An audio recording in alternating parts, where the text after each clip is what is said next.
نماز میں کوئی مکروہ تحریمی فعل ہو جائے تو کیا ہم فوراً نماز کو توڑ کر نئے سرے سے ادا کر سکتے ہیں؟ دیکھیں، مثال کے طور پہ مکروہ تحریمی کیسے؟ جیسے نماز اللہ اکبر سے شروع کرنی چاہیے، کسی نے اللہ العظیم کہہ کر شروع کیا، نماز شروع ہو جائے گی،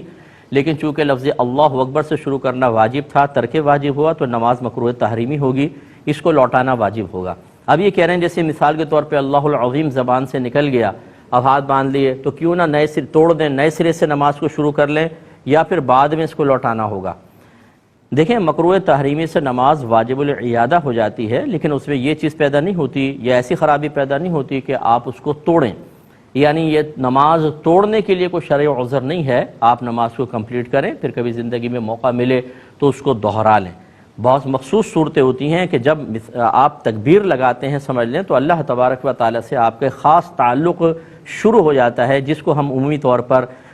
چونکہ روحانیت میں کمی ہوتی ہے، ہم اس کو محسوس نہیں کرتے، اس کو ہم دیکھ نہیں سکتے ہیں۔ یہی وجہ ہے کہ جب کوئی اس تعلق کے بیچ میں یا اس میں مداخلت بیجا کا مرتکب ہوتا ہے تو گناہ گار ہوتا ہے۔ نبی کریم صلی اللہ علیہ وسلم نے ارشاد فرمایا کہ اگر نمازی کے آگے سے گزرنے والا جانتا کہ اس کے اس ایک قدم اٹھانے میں کیا ہے تو 40 سال تک اپنی جگہ کھڑا رہنا اس بات کو سے زیادہ محبوب رکھتا کہ وہ قدم اٹھائے۔ اس کا مطلب ہے کہ بہت بڑا کوئی وہ نقصان کرتا ہے، بہت زیادہ مطلب کہ ایک راز جو بندے اور خدا کے درمیان ہے اس کے بیچ میں مداخلت کرتا ہے۔ تو اب جب آپ کا یہ تعلق قائم ہو گیا، ٹھیک ہے، آپ سے ایک مکروہ تحریمی فعل ہوا، لیکن وہ تعلق تو منقطع نہیں ہوا، اب خواہ اس کو منقطع کرنا، توڑنا یہ صحیح نہیں ہے، تو لہٰذا آپ نماز کنٹینیو رکھیں۔ اگر اس مکروہ تحریمی پہ سجدہ سہو ہوتا ہے تو آخر میں سجدہ سہو کریں۔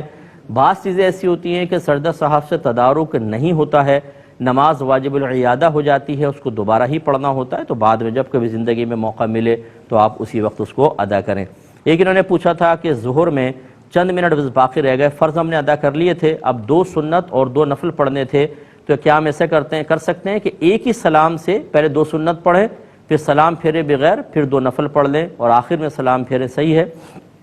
دیکھیں، ایسا صحیح نہیں ہے۔ یقینی سی بات ہے کہ آپ نفل اور سنت دونوں کی ایک ساتھ نیت کریں گے تبھی تو یہ کنٹینیو نماز چلے گی۔ اور سنت موقدہ اور نفل کے اندر اگرچہ ویسے جب ہم نفل کہتے ہیں نا تو اس کا اطلاق ہوتا ہے فرض اور واجب کے علاوہ نماز پر، اس لیے کتاب النوافل کے اندر سنت موقدہ کا بھی مسئلہ لکھا ہوگا، غیر موقدہ کا بھی ہوگا، اور جس کو ہم نوافل کہتے ہیں اس کا بھی ہوگا۔